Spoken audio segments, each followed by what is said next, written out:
โอ้ยเอาบะเขือแตงบ่วงไปทวงนี่แต่เก่าหลังสาธุเนื้อชาติก่อนกี่เคยได้เก็บดอกไม้จุดถูกบูชาธรรมเคยได้มานำกานแต่สวรรค์นอกเมืองฟ้า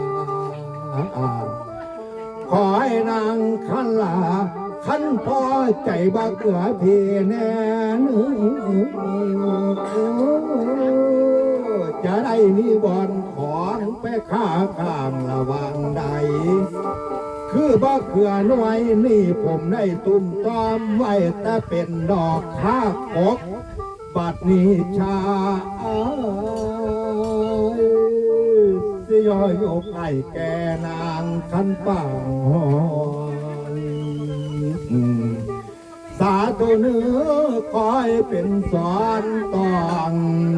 หัวใจเธอผู้เยอะ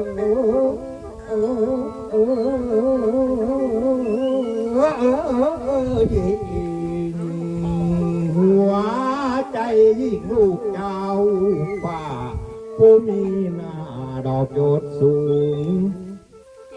ขันหาสมมโนมุงนางได้กินมะเขือพี่ฝากเจ้าแม่ธรณีเป็นสักขี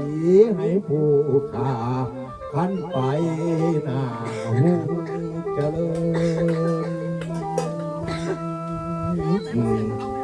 ระยะใดคือ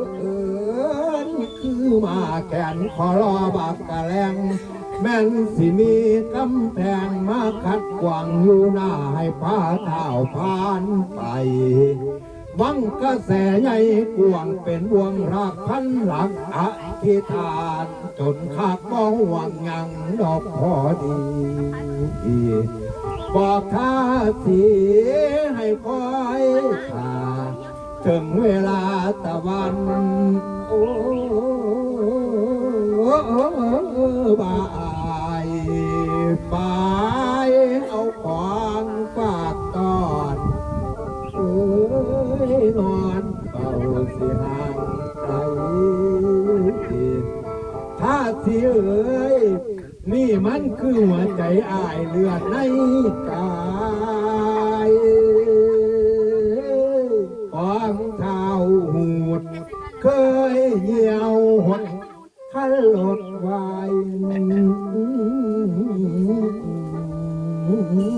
สิยอให้มอมพระนางสิยอ